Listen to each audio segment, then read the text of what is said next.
Welcome to RJ skill the versatile world. हम लोग बातें कर रहे हैं ऑर्गेनिक केमिस्ट्री की। ऑर्गेनिक केमिस्ट्री में हमारा जो आज का टॉपिक है वो है आयुर्वेदिक नोमेनक्लेचर। आयुर्वेदिक नोमेनक्लेचर, आइसोमेरिज्म, जीओसी, इस तरह से हम लोग टॉपिक्स को देखेंगे। ठीक है। आयुर्वेदिक नोमेनक्लेचर जो बहुत ही आसान है और हम इस तरह से कवर करेंगे जो कि कोई भी नोमेनक्लेचर आयुर्वेदिक नोमेनक्लेचर दे तो हम लोगों से हो जाए। ठीक है। तो आयुर्वेदिक नोमेनक्लेचर के लिए मैं ज़्यादा रूल्स नहीं लिखवाऊंगा, बस कुछ रूल्स के बारे में बताऊंगा, कुछ एक दो रूल्स के बारे में। उसके बाद क्या है ना कि हम लोग प्रैक्टिस करेंगे, क्वेश्चन प्रैक्टिस करेंगे और उसके बेसिस पे सारी चीज़ों को एब्जॉर्ब करेंगे। तो आयुर्वेदिक नोमेनक्लेचर में अभी जैसे कि मैं कुछ रूल्स लिखाऊंगा, बस उसको आपको नोट करना है और लास्ट में जब टॉपिक कवर हो जाए ना तब आप मुझे बताएंगे कि समझ में आया या नहीं आया। बहुत ही आसानी से समझ में आपको आएगा। जस्ट सिर्फ आपको क्या करना है, नोट्स बनाने हैं।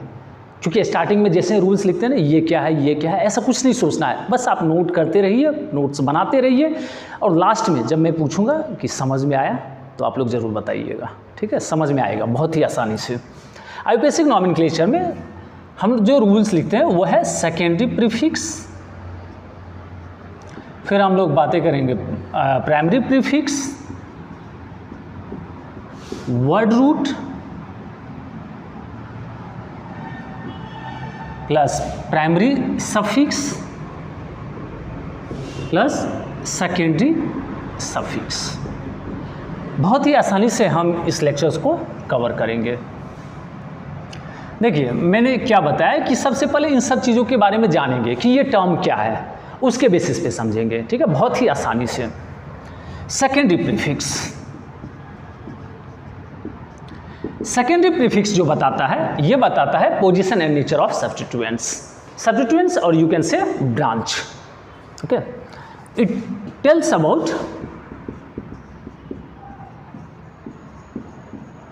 Position and nature of substituents. बस सिर्फ आपको क्या करना है, यहाँ पे समझना है position and nature of substituents. जैसे देखिए अब सब्स्टिट्यूएंट्स की बातें करें या ब्रांच की बातें करें तो यहाँ पे क्या क्या हो सकते हैं। फिर कल, बाहर आई आप लोग जानते ही होंगे, और फादर कलेक्टर, ब्रदर इंस्पेक्टर। सो ये फ्लोरो, क्लोरो, ब्रोमो,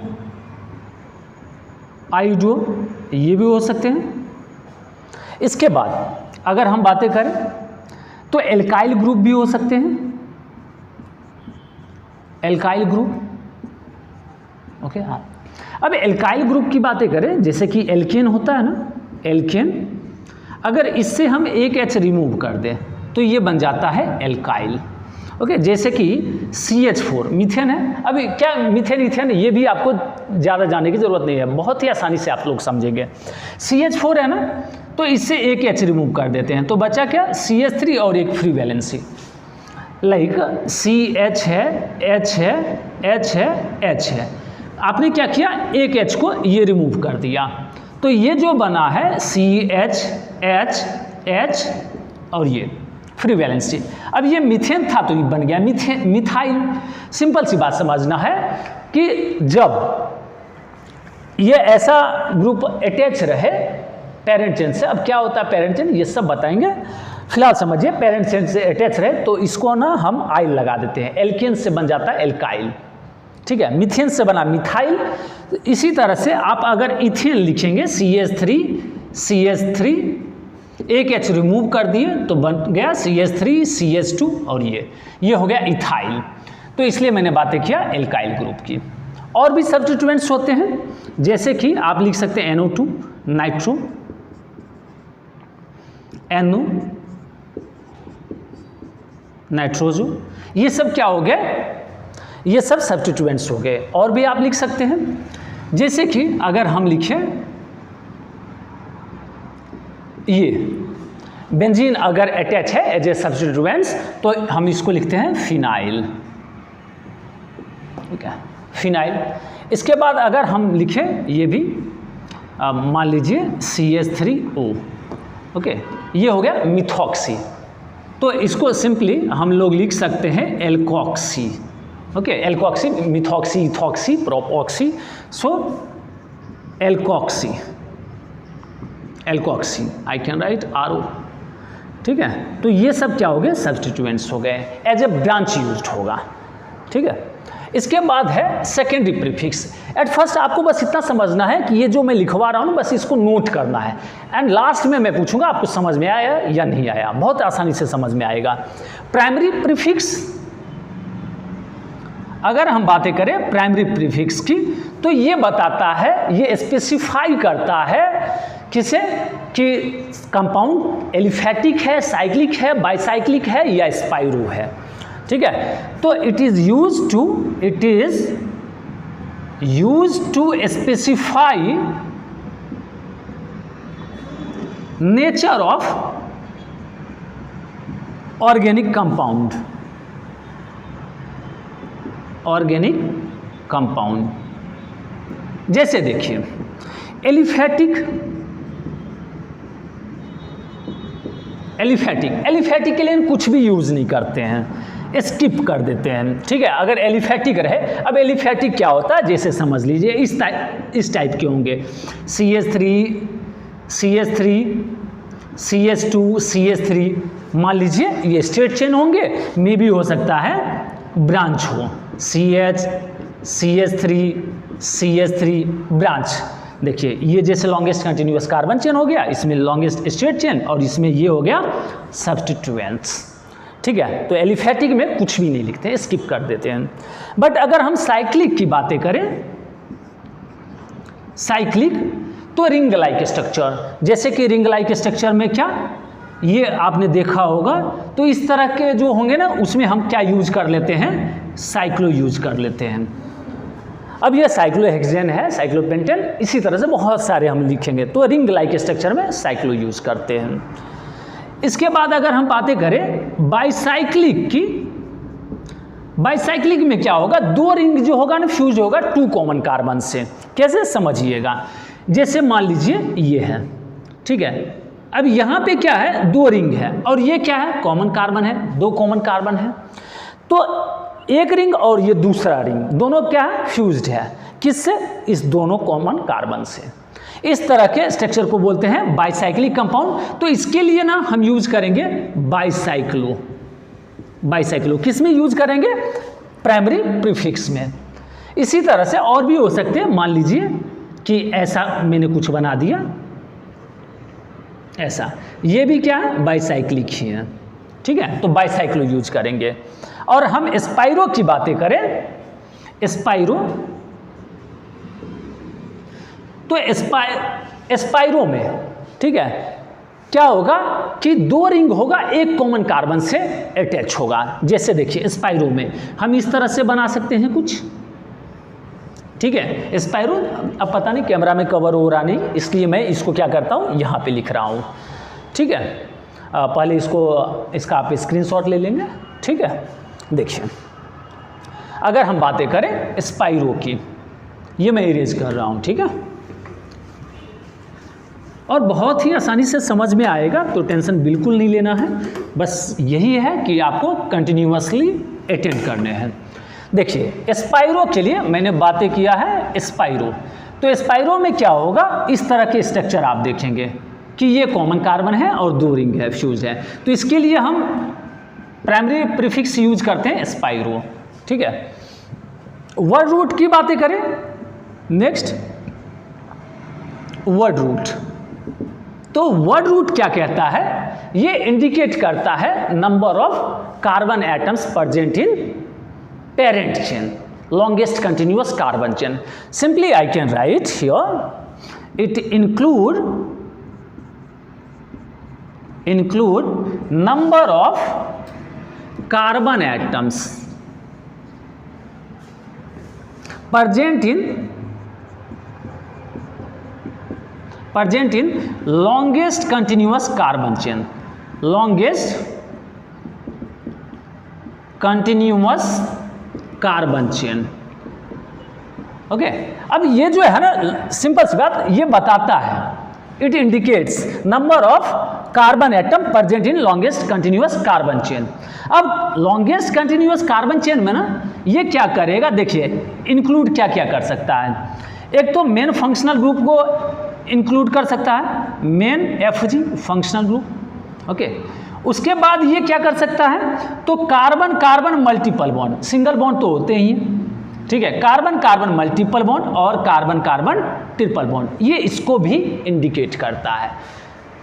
इसका मतलब ये सिंपल सी बात आप समझेंगे, पेरेंट चेन, मतलब it indicates about parent chain.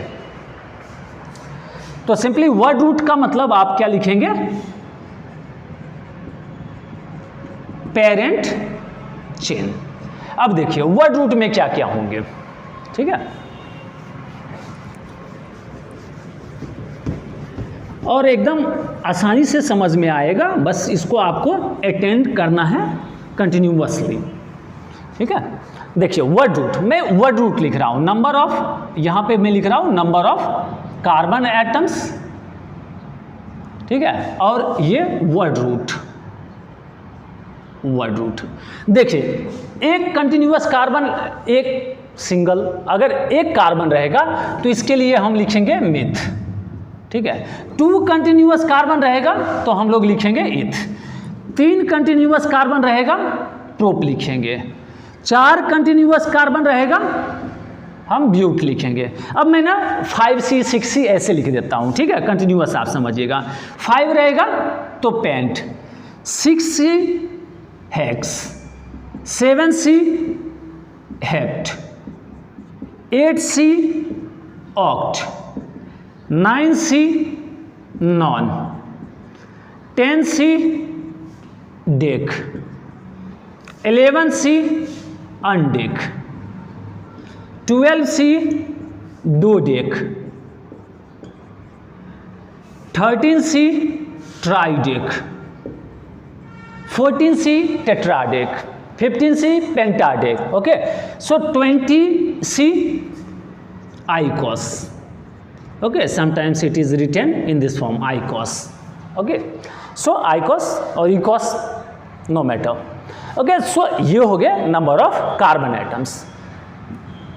उसके बाद हम बातें करेंगे प्राइमरी सफिक्स की। तो प्राइमरी सफिक्स क्या करता है, ये बताता है position and nature of carbon carbon multiple bond, okay, nature of carbon carbon bond. Simply we can write here primary suffix.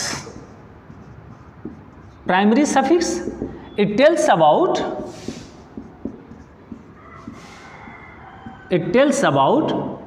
position and nature of, position and nature of carbon carbon bond. अब देखिए यहाँ पे carbon carbon bond की बातें करें ना, तो single bond के लिए एन लिखते हैं, पोजीशन लिखने की जरूरत नहीं है। डबल बॉन्ड के लिए पोजीशन के साथ इन, ट्रिपल बॉन्ड के लिए पोजीशन के साथ आयन। देखिए किस तरह से हम लिखेंगे, अगर सिंगल बॉन्ड प्रेजेंट है तो simply we can write ane, and double bond present है तो पहले हम पोजीशन लिखेंगे और उसके बाद क्या करेंगे, इन लिख देंगे। अब ये ब्रैकेट में ई में लिख रहा हूँ क्योंकि कभी कभी हमें ओमिट करना पड़ता है, इसे इरेज करना पड़ता है, कब करना पड़ता है ये भी बताएंगे, ठीक है।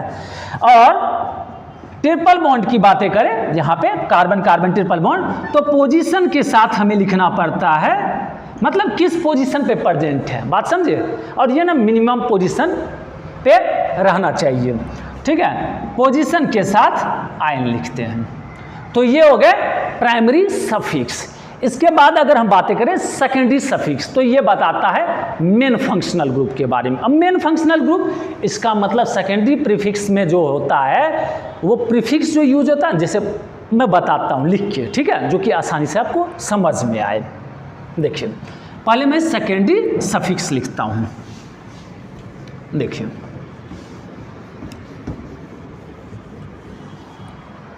Secondary suffix, it tells about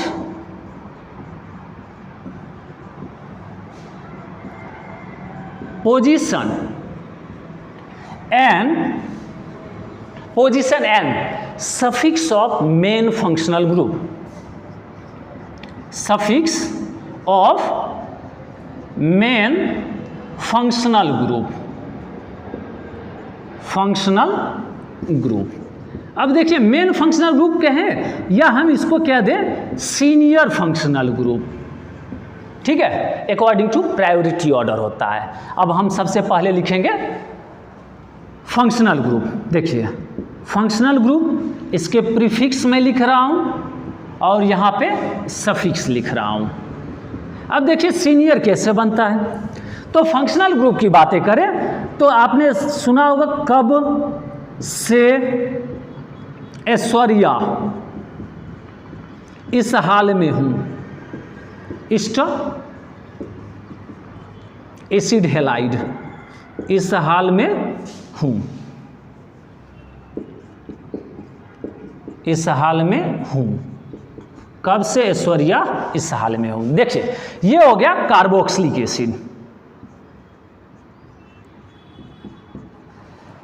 मैं थोड़ा इसे दूर लिख देता हूँ, ठीक है, कार्बोक्सिलिक एसिड। ठीक है, ये हो गया प्रीफिक्स और यहाँ हो गया सफिक्स। देखिए कार्बोक्सिलिक एसिड, ये हो गया sulphonic acid, sulphonic acid, acid anhydride, acid anhydride, इसके बाद Easter, acid halide, acid halide, amide. देखिए अब इसके लिए प्रीफिक्स जो लिखेंगे, कार्बोक्सिलिक एसिड, इसके लिए लिखते हैं कार्बोक्सी। ये आपको याद रखना पड़ेगा, ठीक है। कार्बोक्सिलिक और सफिक्स लिखते हैं oic acid. For sulphonic acid हम इसके लिए प्रीफिक्स लिखते हैं सल्फो और suffix sulphonic acid, sulphonic acid. फिर इसके बाद एसिड एनहाइड्राइड। तो एसिड एनहाइड्राइड के लिए ना मैं एक अलग से तरीके बताऊंगा जो कि इजीली आप नॉमेनक्लेचर में यूज कर सकोगे, नाम लिख सकोगे। इसके लिए हम लिखते हैं oic anhydride, suffix oic anhydride. फिर ईस्टर के लिए ना दो यूज करते हैं, एक तो एल्कोक्सी कार्बोनिल और दूसरा लिखते हैं एल्केनॉइल ऑक्सी। अब कहाँ पे क्या यूज होता है ये भी देखेंगे, क्योंकि देखिए इसका भी नेमिंग जो है ना हम अलग तरीके से सीखेंगे, ठीक है। तो देखिए ईस्टर के लिए एक तो आप लिखेंगे एल्कोक्सी कार्बोनिल और दूसरा लिखेंगे एल्केनॉइल ऑक्सी, एल्केनॉइल ऑक्सी, और प्रीफिक्स लिखें, सफिक्स लिखेंगे O8। फिर एसिड हैलाइड के लिए आप सफिक्स लिखेंगे, प्रीफिक्स लिखेंगे हेलोफॉर्माइल, ओके, और इसके लिए लिखेंगे आप ऑयल हैलाइड, सफिक्स। देखिए अब ये सबसे ऊपर आया सीनियर, ये जूनियर। तो जूनियर जब भी दो होंगे ना यूज फंक्शनल ग्रुप, तो एक सीनियर हो जाएगा और दूसरा होगा जूनियर, और उसके बाद जो भी होगा सब जूनियर हो जाया करेगा। तो जूनियर वाले का ना हम प्रीफिक्स लिखते हैं जो कि सब्स्टिट्यूएंट्स में यूज होता है, सेकेंडरी प्रीफिक्स में, ठीक है। देखिए इसके बाद अमाइड है, तो मैं अमाइड को यहाँ लिख रहा हूँ क्योंकि मुझे पता नहीं चल रहा है कि दिख रहा है कैमरा में या नहीं। सो यहाँ पे मैं फंक्शनल ग्रुप में अमाइड से लिख रहा हूँ, ठीक है, प्रीफिक्स एंड सफिक्स। देखिए फंक्शनल ग्रुप में अमाइड CONH2, अमाइड। अमाइड जो है ना इसके लिए हम लोग यूज करते हैं कार्बामॉइल, कार्बामॉइल, और इसके लिए हम लिखते हैं अमाइड, ठीक है। तो बहुत ही आसानी से याद रख सकते हैं, कब से ऐश्वर्या इस हाल में हूँ। देखिए कैसे, कब से कार्बोक्सिलिक एसिड, से सल्फोनिक एसिड, ऐश्वर्या और Anushka, okay, because AN Anushka, sister Easter, कब से ऐश्वर्या, और इस हाल में ऐसे भी कह सकते हैं इस हाल में हूँ, M मतलब होता है हूँ। तो कब से ऐश्वर्या इस हाल में हूँ,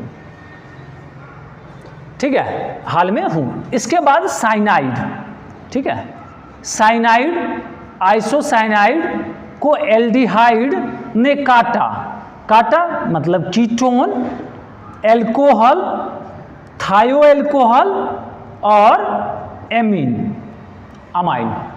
ठीक है, तो देखिए यहाँ पे मैं लिख रहा हूँ साइनाइड।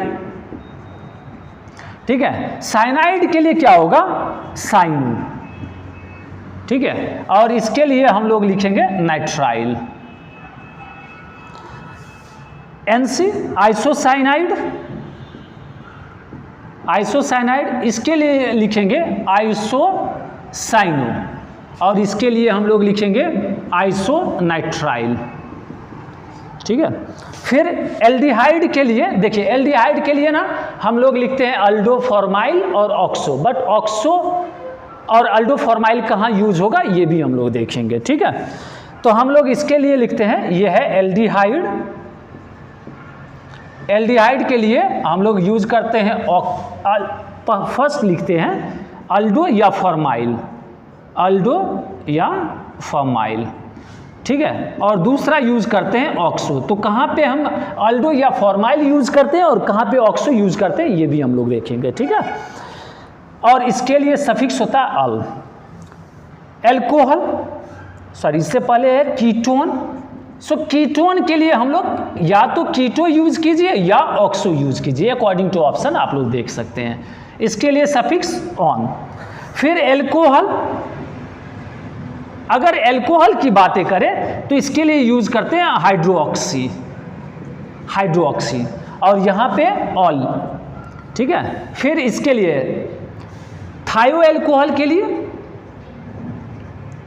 थायो एल्कोहल इसके लिए यूज करते हैं मरकेप्टो, मरकेप्टो, और इसके लिए हम यूज करते हैं थायोल, सफिक्स थायोल। और इसके लिए अमाइन के लिए अमीनो।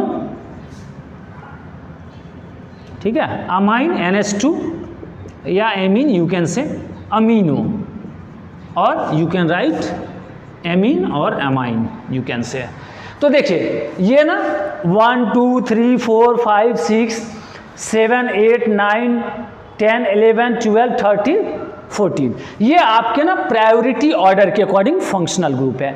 तो इसको क्या करना है, आपको रिमेंबर कर लेना है, तो जो कि आसानी से आपको पूरा समझ में आए। तो देखिए ये सेकेंडरी प्रीफिक्स हो गया, primary prefix, word root, primary suffix and secondary suffix. अब इसके बेसिस पे हम लोग समझेंगे। तो ज़्यादा कुछ नहीं, पहले मैं एक बताता हूँ, फिर उसके बाद स्टेप बाय स्टेप सारी चीज़ों को डिस्क्राइब कर दूंगा।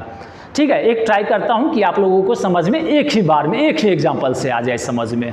ठीक है, अदरवाइज हम क्या करेंगे, ऐसे मैं बताऊँगा ही बताऊँगा, सैचुरेटेड, फिर अनसैचुरेटेड, फिर फंक्शनल ग्रुप, इस तरह से लेकर एकदम नॉमेनक्लेचर, आईपीएससी नॉमेनक्लेचर से क्वेश्चन आ जाए तो वो छूटना नहीं चाहिए, इस तरह से हम लोग करेंगे। ठीक है, तो देखिए आज के लेक्चर में सबसे पहले हम एक तरीका बताने जा रहे हैं। ठीक है, डायरेक्टली हम लोग कैसे लिखेंगे, और फिर हम नेक्स्ट लेक्चर से क्या करेंगे, स्टार्टिंग से एकदम सैचुरेटेड, अनसैचुरेटेड, पहले एल्केन, फिर एल्कीन और एल्काइन, फिर इंक्लूडिंग फंक्शनल ग्रुप, सारी हम बातें करेंगे। ठीक है, देखिए जैसे सबसे पहले आपने कार्बोक्सिलिक देखा था, एक मैं यहाँ लिख देता हूँ। ठीक है, कार्बोक्सिलिक, इसके लिए आपने प्रीफिक्स देखा था कार्बोक्सिलिक, कार्बोक्सी, और सफिक्स आपने देखा था ओइक एसिड, ओइक एसिड। देखिए, और आपने एक एल्कोहल देखिए, एल्कोहल, हाइड्रोक्सी और ऑल, ये जूनियर है, OH एल्कोहल, इसके लिए आपने देखा हाइड्रोक्सी और ऑल। देखिए अब यहां पे ये क्या हो गया, सीनियर फंक्शनल ग्रुप, और ये क्या हो गया, जूनियर फंक्शनल ग्रुप। कार्बोक्सिलिक यहां पे क्या हो गया, सीनियर, सीनियर FG, और एल्कोहल क्या हो गया, जूनियर FG। तो हमेशा याद रखिएगा कि जूनियर FG के लिए ना हम सेकेंडरी प्रीफिक्स में यूज करते हैं, मतलब junior functional group treated as substituents, और सब्स्टिट्यूएंट्स के लिए हम क्या करते हैं, यूज करते हैं, सब्स्टिट्यूएंट्स के लिए हम प्रीफिक्स यूज करते हैं, प्रीफिक्स। ठीक है, प्रीफिक्स, लेकिन सीनियर फंक्शनल ग्रुप और we can say main functional group. So main functional group के लिए हम लोग क्या यूज करेंगे, सफिक्स यूज करते हैं, और जो किस में होता है, पेरेंट चेन में, ठीक है, पेरेंट चेन में इंक्लूड करेंगे। इसको किस में करेंगे, पेरेंट चेन में। बस इतनी सी बातें समझिए, और दो सब रूल, ओनली 2 सब rule. First, select the longest continuous carbon chain, and second, lower locant for functional group, multiple bond and substituents. Okay, so I am erasing it and easily we can understand. Okay, so don't worry about IUPAC nomenclature, isomerism, GOC, all topic I'll cover. देखिए यहां पे क्या होगा, अगर हम बातें कर रहे हैं किसके बारे में, IUPAC nomenclature में, सबसे पहले 2 सब रूल। एक तो लिखिए, select the longest continuous carbon chain, select the longest continuous carbon chain. First तो ये हो गया, एंड सेकेंड क्या करना है, lower locant, lower locant for functional group, priority order के according functional group, multiple bond, double bond, triple bond, after that substituents, substituents. देखिए यहां पे समझिएगा, ये प्रायोरिटी ऑर्डर है, ये क्या है, प्रायोरिटी ऑर्डर है, प्रायोरिटी ऑर्डर। लोअर लोकेंट मतलब हम लोग कह सकते हैं कि ये ना मिनिमम पोजीशन पे होना चाहिए, it acquired minimum position, it present, it means lower locant present at minimum position, present at minimum position। अब देखिए बस इतनी सी बातें याद रखनी है आपको, बाकी सारी बातें समझ में आ जाएगी। जैसे देखिए मैं लिख रहा हूं यहां पे इस तरह से, CH3 CH, सारा चीजों को इंक्लूड कर रहा हूं, CH2 CH OH CH, यहाँ पे मैं लिख रहा हूँ डबल बॉन्ड CH COOH। देखिए अगर यहाँ पे ये भी प्रेजेंट है, दूसरा मैं ये भी लिख देता हूँ यहाँ पे Br ब्रोमो। तो सबसे पहला काम क्या करना है, सबसे फर्स्ट काम करना है select the longest continuous carbon chain, continuous carbon chain. देखिए तो ये कंटिन्यूअस कार्बन चेन हो गया। अब दूसरा काम क्या करना है, लोअर लोकेंट। अब देखिए प्रायोरिटी ऑर्डर के अकॉर्डिंग करेंगे। अब प्रायोरिटी ऑर्डर में फंक्शनल ग्रुप भी है, मल्टीपल बॉन्ड भी है और सब्स्टिट्यूएंट्स भी है। अगर ये सारे के सारे प्रेजेंट है तो प्रायोरिटी फंक्शनल ग्रुप को देनी है, अगर फंक्शनल ग्रुप प्रेजेंट नहीं है तो डबल बॉन्ड को है, अगर डबल बॉन्ड प्रेजेंट नहीं है तो ट्रिपल बॉन्ड को, ट्रिपल बॉन्ड नहीं प्रेजेंट है तो सब्स्टिट्यूएंट्स को, इस तरह से। अब देखिए इसमें तीनों प्रेजेंट है तो फंक्शनल ग्रुप भी प्रेजेंट है तो सीनियर, तो काउंटिंग किस साइड से करें, इस साइड से। देखिए इस साइड से काउंटिंग करते हैं ना, 1 2 3 4 5 6, बट अगर इस साइड से कर लेंगे तो ये आ जाएगा 6th पोजीशन पे फंक्शनल ग्रुप, तो लोअर लोकेंट नहीं मिला फंक्शनल ग्रुप को, अकॉर्डिंग टू सीनियर करेंगे। देखिए तो इसका नाम क्या हो जाएगा, सबसे पहला। अब ये क्या हो गया, सब्स्टिट्यूएंट्स, ये भी फंक्शनल ग्रुप है बट ये कैसा है, जूनियर एफजी है, और जूनियर एफजी को कैसे ट्रीट करते हैं, ट्रीटेड एज ए सब्स्टिट्यूएंट्स, और इसका यूज करते हैं प्रीफिक्स। और प्रीफिक्स मतलब कह सकते हैं यहाँ पे सेकेंडरी प्रीफिक्स में यूज करेंगे। तो सेकेंडरी प्रीफिक्स, अब यहाँ पे एक और चीजें देखनी होगी, हमें देखनी होगी अल्फाबेटिकल ऑर्डर के अकॉर्डिंग अरेंज करेंगे। कैसे करेंगे, अल्फाबेटिकल ऑर्डर के अकॉर्डिंग। तो देखिए सबसे पहले इसके लिए अगर प्रीफिक्स लिख लें तो OH के लिए क्या हो जाएगा प्रीफिक्स, हाइड्रोक्सी, और इसके लिए क्या हो जाएगा, ब्रोमो। तो सबसे पहले 5 ब्रोमो लिखना पड़ेगा, secondary prefix. It tells about position and nature of substituents. So I can write here 5 bromo, देखिए अब ये सब रूल लिखने की ज़रूरत नहीं है। 5 उसके बाद डिजिट एंड अल्फ़ाबेट के बीच में डैश हाइफन होना चाहिए, ऐसा लिखने की ज़रूरत नहीं है। और डिजिट के बीच में क्या होना चाहिए, कॉमा होना चाहिए, ये सब प्रैक्टिस से आ जाएंगे, ठीक है। सो 5 ब्रोमो, आफ्टर दैट 4 हाइड्रोक्सी। देखिए 4 हाइड्रोक्सी। अब यहाँ पे ये हो गए सेकेंडरी प्रीफिक्स। अब प्राइमरी प्रीफिक्स की बातें करें तो ये एलिफैटिक है, स्ट्रेट चेन कहिए, ब्रांच चेन कहिए, तो इसमें क्या है, ये ब्रांच्ड वाला है, एलिफैटिक है, ना रिंग लाइक स्ट्रक्चर है, ना बाइसाइक्लिक है, ना बाइसाइक्लिक है, ना स्पाइरो है। तो इसके लिए एलिफैटिक के लिए कुछ भी नहीं लिखते, स्किप करते हैं। तो आते हैं वर्ड रूट। अब कितने कार्बन है, 6 कार्बन है, 1 2 3 4 5 6, इन पेरेंट चेन 6 कार्बन है। तो 6 कार्बन के लिए क्या लिखते हैं, हेक्स। अब देखिए आते हैं प्राइमरी सफिक्स। प्राइमरी सफिक्स की बातें करें तो यहां पे क्या होगा, कार्बन कार्बन बॉन्ड के बारे में। देखिए यहां पे डबल बॉन्ड प्रेजेंट है, सिंगल बॉन्ड सिर्फ रहता तो वो सिर्फ एन लिखते हैं, लेकिन डबल बॉन्ड प्रेजेंट है तो पोजीशन के साथ इन लिखेंगे। देखिएगा रूल्स मैंने लिखवाए हैं, ठीक है। तो पोजीशन ये कितने पे, सेकेंड पे इन है, 2 इन। अब देखिए ब्रैकेट में ई लिखा था बट ये ओ से स्टार्ट हो रहा है, ओई के सीट, सो इसलिए इस ई को जैसे मैंने लिखा था इन, तो इस ई को ओमिट कर देते हैं, इरेज कर देते हैं। तो 2 इन। अब 1 पे क्या है, इसके लिए हम ये क्या है, सीनियर एफजी है, we can say main functional group है, और मेन फंक्शनल ग्रुप के लिए हम यूज करते हैं सफिक्स। और सफिक्स देखिए क्योंकि सीनियर है ना, ये सबसे ऊपर आ रहा है, तो इसके लिए ओइक एसिड।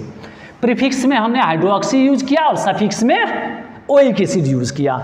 तो इसके लिए लिखेंगे फर्स्ट पोजीशन पे है तो 1 oic acid, but 1 is not essential to write. आप 1 नहीं भी लिखेंगे तो चलेगा, ठीक है, बट यहां लिख दिए समझाने के पर्पज से, ठीक है।